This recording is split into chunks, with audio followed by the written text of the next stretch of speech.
अस्सलाम वालेकुम जी, welcome back to study with Umar. Today we are going to discuss current affairs of 6 अगस्त 2022। तो स्टार्ट करते हैं जी फर्स्ट न्यूज़ से। फर्स्ट न्यूज़ है हिरोशिमा डे। 6 अगस्त को एनुअली हिरोशिमा डे ऑब्जर्व किया जाता है।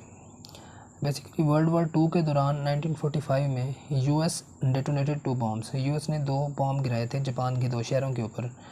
उनका नाम था, एक का नाम था हिरोशिमा और दूसरे का नाम था नागासाकी। 6 अगस्त को लिटिल बॉय गिराया हिरोशिमा के ऊपर और 9 अगस्त को फैट मैन इन्होंने नागासाकी के ऊपर गिरा दिया।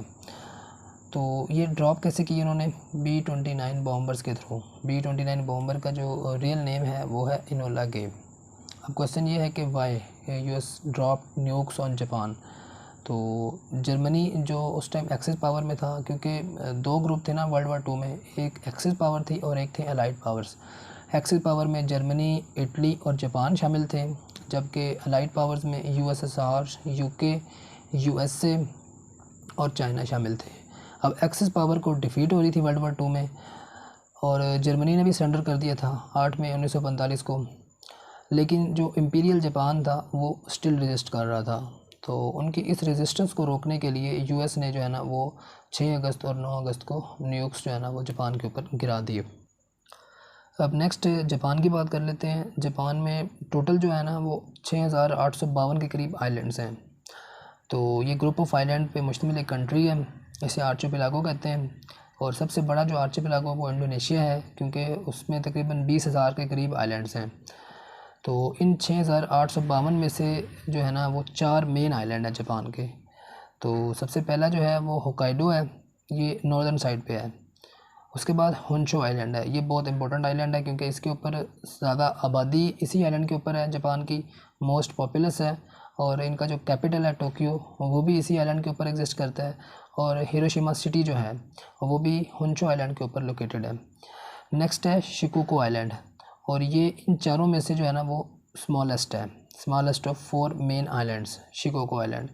नेक्स्ट है क्यूशो आइलैंड, और क्यूशो आइलैंड की ख़ास बात यह है कि इसके ऊपर जो नागासाकी जो है ना वो सिटी, वो इस क्यूशो आइलैंड के ऊपर जो है ना वो लोकेटेड है। नेक्स्ट जापान से रिलेटेड ही कुरिल आइलैंड्स हैं।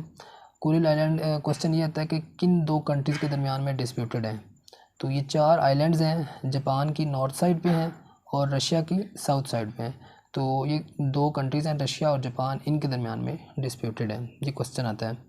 और उसके बाद जापान का जो कैपिटल है वो है टोक्यो, और इनकी जो पार्लियामेंट है उसे कहते हैं नेशनल डाइट। ये बाइकैमरल है, 2 ऐवान हैं इस पार्लियामेंट के, और टोटल सीट्स की अगर बात करें तो वो 710 यानी कि 710 सीट्स हैं इस ऐवान की। जापान से रिलेटेड एक और न्यूज़ है। 8 जुलाई 2022 को डेथ हुई थी शिंजो आबे की। शिंजो आबे जापान के लॉन्गेस्ट सर्विंग प्राइम मिनिस्टर थे, तो ये बहुत इंपॉर्टेंट पर्सनैलिटी थे। तो 8 जुलाई 2022 को जो है ना इनकी डेथ हुई थी। और इनके जो करंट प्राइम मिनिस्टर हैं वो हैं फोमियो किशिदा। और जापान से रिलेटेड एक और न्यूज़ है कि 4th समिट ऑफ क्वाड, जो कि 4 कंट्रीज़ का जो एक ग्रुप है क्वाड, उसका जो 4th समिट है वो कहाँ पे हुआ है? वो टोक्यो जापान में हुआ है 24 मई 2022 को। नेक्स्ट न्यूज़ है जी, एयर स्ट्राइक्स बाय इज़राइल इन गज़ा। 5 अगस्त को इन्होंने जो है ना गज़ा स्ट्रिप में इज़राइल ने एयर स्ट्राइक स्टार्ट कर दी थी, जिसके नतीजे में 15 से ज़्यादा लोग जो है ना वो मारे गए हैं, और उसमें एक 5 साला गर्ल भी शामिल है। पाकिस्तान के जो पीएम हैं शहबाज शरीफ, और फॉरेन ऑफिस ने भी इसकी मजम्मत की है, कंडेम किया है इन अटैक्स को। तो Gaza strip basically 2.3 million people का एक जो है ना वो कोस्टल स्ट्रिप है, नैरो कोस्टल स्ट्रिप है। तो वहाँ पे जो 2.3 मिलियन के करीब जो है ना वो लोग रहते हैं, मुस्लिम जो है ना वो मेजॉरिटी है वहाँ पे। और ये दोबारा वॉर स्टार्ट हुई है बेसिकली 1 साल के वक्फे के बाद। 1 ईयर काम एंडेड। मई 2021 में लास्ट क्लैश हुआ था, लास्ट जो है ना वो बॉम्बिंग स्टार्ट की थी इसराइल ने गाज़ा स्ट्रिप की। तो तब 11 डे वॉर चली थी बिटवीन इसराइल एंड हमास। तो 11 डे वॉर जो है ना वो इजिप्ट और यूएन की कोशिशों की वजह से जो है ना वो सीज़ फायर हुआ था, वो एंड हुई थी। तो उसमें जो है ना तकरीबन 250 के करीब लोग मारे गए थे। अब क्वेश्चन ये है कि जो है ना 1 साल के बाद इसराइल ने जो बॉम्बिंग अचानक से क्यों स्टार्ट कर दी है? तो इन्होंने स्टार्ट किया इस्लामिक जिहाद के अगेंस्ट। इस्लामिक जिहाद एक मिलिटेंट ऑर्गेनाइजेशन है जो कि 1981 में बनी थी। और इस ऑर्गेनाइजेशन का मकसद ये है कि जो गाज़ा स्ट्रिप है और जो वेस्ट बैंक है, जहाँ पे मुस्लिम मेजॉरिटी जो लोग हैं इज़राइल में रह रहे हैं, तो उनको मिला के एक मुस्लिम स्टेट बनाई जाए फ़लस्तीन की। तो ये अपनी कुछ प्रिपरेशन कर रहे थे रॉकेट्स वगैरह की, ताकि वो अटैक करें इज़राइल के ऊपर। तो इज़राइल ने प्रीएम्प्टिव स्ट्राइक पहले ही जो है ना, वो इंटेलिजेंस इन्फॉर्मेशन इनको मिली कोई, तो इन्होंने पहले ही स्ट्राइक कर दी, लेकिन इस बार बताया भी नहीं। पहले जब ये अटैक करते थे तो इन्फॉर्मेशन देते थे, लोग अगर बिल्डिंग्स में हैं तो वो एवैक्यूएट कर देते थे, खाली कर देते थे, लेकिन इस बार इन्होंने बताया भी नहीं। तो इसमें जो है ना, इस्लामिक जिहाद जो कि एक मिलिटेंट ऑर्गेनाइजेशन है, उसके लीडर भी मारे गए हैं, लेकिन इसमें ईरान का जो है ना वो बयान आया है कि उन्होंने सपोर्ट की है इस्लामिक जिहाद की। और उसके जो IRGC यानी कि Iranian Islamic revolutionary guard corps, जो उनके कमांडर हैं मेजर जनरल हुसैन सलामी, उनकी तरफ से बयान आया है कि इस्लामिक जिहाद के हम साथ हैं, वी आर विद यू।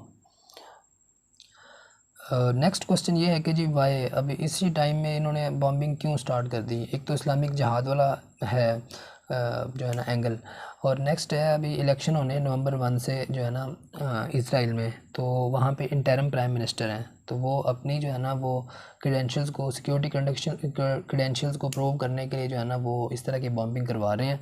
क्योंकि इंडिया पाकिस्तान की तरह, जिसमें जो इंडिया अगर पाकिस्तान में कोई लीडर इंडिया के ऊपर अटैक करता है तो उसकी जो है ना वो जो है ना कैंपेन अच्छी जाती है, चांसेस अच्छे होते हैं जीतने के। इसी तरह जो इंडिया में जो है पाकिस्तान के ऊपर एंटी पाकिस्तान एजेंडा लेके आता है, उसके चांसेस ज़्यादा होते हैं।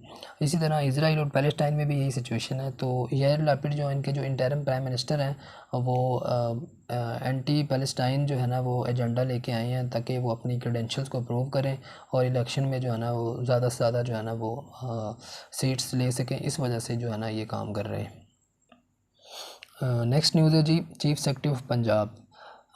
चीफ सेक्रेटरी ऑफ पंजाब जिनका नाम है कामरान अली अफजल, इन्होंने डिसाइड किया है क्विट करने का, अपनी जॉब छोड़ने का इन्होंने डिसाइड किया, डिसीजन लिया।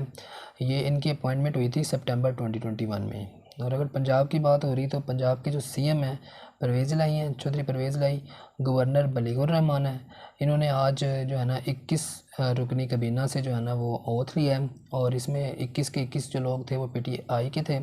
और नेक्स्ट जो मतलब होगा एक ग्रुप ऑफ जो मेंबर जो होंगे, मिनिस्टर्स वगैरह होंगे, तो वो PMLQ की तरफ से होंगे। अभी ये जो 21 हैं वो PTI की तरफ से थे। और IG पंजाब जो हैं वो फैसल शाहकार हैं। नेक्स्ट न्यूज़ है जी Elon Musk Twitter deal. Elon Musk basically दुनिया के जो अमीर तरीन आदमी है, इन्होंने ट्विटर के साथ एक डील साइन की ट्विटर को बाय करने के लिए $44 बिलियन में।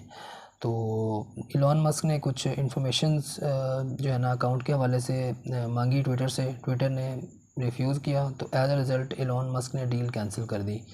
तो ट्विटर ने केस कर दिया एलोन मस्क के ऊपर डेलावर कोर्ट में USA में। तो ये केस अभी तक चल रहा है, लेकिन आज जो है ना एलोन मस्क, उनका एक ट्वीट आया, उन्होंने कहा कि अगर वो मुझे प्रूफ प्रोवाइड करे ट्विटर रियल अकाउंट्स के बारे में, और उनकी क्या स्ट्रेटजी होती है इस काम को लेके, किस तरह उन्होंने इन चीज़ों को हैंडल करना होता है, तो अगर मुझे वो प्रोवाइड करें इस बारे में प्रूफ, तो मैं जो है ना वो रेडी टू बाय, ठीक है, अगर ट्विटर प्रोवाइड करे इन्फॉर्मेशन तो वो बाय करने के लिए तैयार हैं। आज ये ट्वीट आई है एलोन मस्क की। अब एलोन मस्क की बात कर लेते हैं। ये वर्ल्ड्स रिचेस्ट मैन है, इनकी नेट वर्थ जो है वो $279 बिलियन है। और टाइम मैगज़ीन की तरफ से इनको पर्सन ऑफ ईयर का अवार्ड दिया गया 2021 का, स्ट्रॉन्गेस्ट पर्सन। और ये कुछ इंपॉर्टेंट कंपनीज़ के ओनर भी हैं, for example SpaceX, Tesla, Neuralink और द बोरिंग कंपनी, ठीक है। तो ये इन फेमस कंपनीज़ के जो है ना वो ओनर भी हैं, को फाउंडर भी हैं और ओनर भी हैं। तो ये थे आज के current affairs. If you find it useful kindly subscribe my channel, तो support me. Thank you for watching. अल्लाह हाफिज़।